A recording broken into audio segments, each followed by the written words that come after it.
ప్రారంభంలో ఆమె కడుపులో ఒక అండం ఏర్పడింది.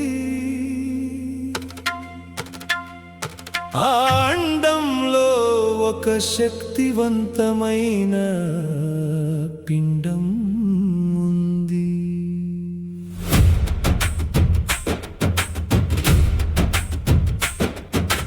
గుడ్డు రూపంలో మరణించిన సూర్యదేవుడిని పండితులు మార్తాండాని పిలుస్తారు.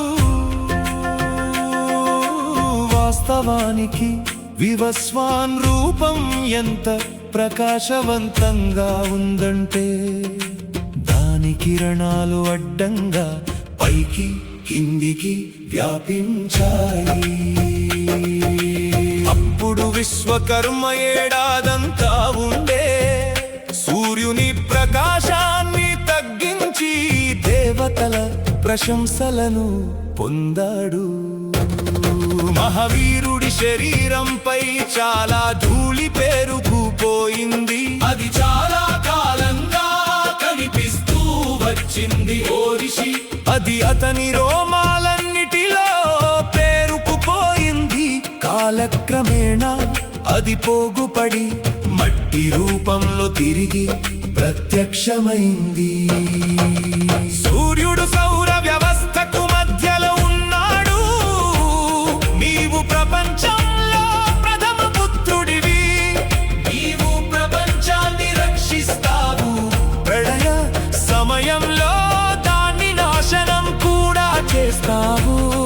నీ నుండే ప్రతిదీ పుడుతుంది మరియు ప్రతిదీ నీలోనే లీనమవుతుంది. ఆకాశంలో మండుతూ నీటిని ఆవిరి చేసే సూర్యుడు లేకపోతే అన్ని రకాల మానవ కార్యకలాపాలు మరియు ఇతర జీవుల కార్యకలాపాలు పూర్తిగా నిలిచిపోయి అస్తిత్వం లేకుండా పోతాయి. కల్పం చివరిలో సప్తశిల సూర్యుడు సంవర్తక సూర్యుని భారీ రూపాన్ని ధరించి 3 లోకాలను దహించి వేస్తాడు. సముద్రం శరీరం, భూమి రుచి, సూర్యుడు జీవానికి మూలం. అతను సూర్యుని భయంకరమైన కిరణాలను ఆస్వాదిస్తాడు, కానీ అన్నింటినీ వదులుకోడు.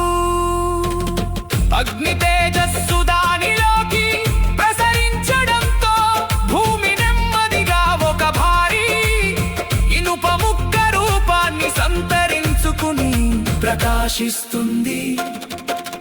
4,8,9,80,000 మానవ సంవత్సరాలు. ఇది ప్రళయ కవరేజీ సమయం. 4,000 యుగాల సముదాయం పూర్తయినప్పుడు బ్రహ్మకు నిద్ర వస్తుంది. ఆయనకు వెలుగు అక్కర్లేదు కాబట్టి రాత్రిని సృష్టిస్తాడు. రాత్రి ముగిసినప్పుడు బ్రహ్మ మేల్కొంటాడు. సృష్టించాలనే కోరిక ఆయనను ప్రేరేపిస్తుంది. రాత్రి తెల్లవారినప్పుడు ఆ జీవులన్నీ అవ్యక్తమైన మూలభూతం ద్వారా బ్రహ్మం నుండి పునర్జన్మిస్తాయి. అందువల్ల విశ్వంలో పదార్థం నిరంతరం సృష్టించబడుతూ నాశనం చేయబడుతూ ఉంటుంది.